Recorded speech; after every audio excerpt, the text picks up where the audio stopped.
E come spazia la rubrica settimanale di Novis dal Monte.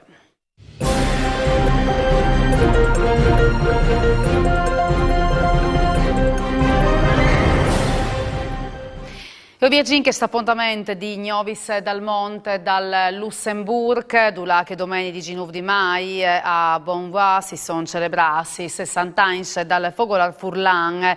Il Fogolar Furlan Lussemburg, fondato nel 1964, è tornato a nascere nel 2022 alla dì dell'attuale presidente Stefano Milani. Il Fogolar, fin dalla storia di fondazione, ha avuto 150 soci, sale il risultato del lavoro dal vecchio Fogolar. Il storia presidente Franco Bertoli, numero dal Fogolar dal 1970 vota ai Prince dal 2000, alla contà della storia dell'associazione facenti auguri di lunghe vite alla società furlane.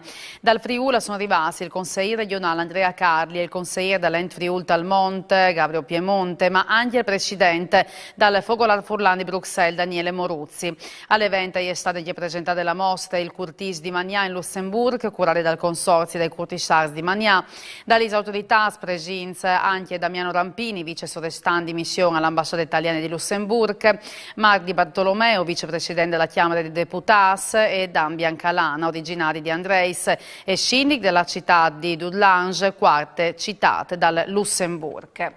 E di chi si spostin a Paraná, in Argentina, la Sociedad Furlana dal Puest, fondata in zona in 1952, e ha innovato gli scarichi amministrativi. Il nuovo presidente eletto è Gustavo Artusio Bigot, che chiappa il Puest di Roberto Chiandussi, che al diventa tesoriere del nuovo consiglio direttivo. Fa in parte anche la vicepresidente Liliana Monai, la segretaria Sandra Gabriella Cappello, Maria Isabel Dubroca, Susana Valentinuzzi, Costanza del Rosario Polo.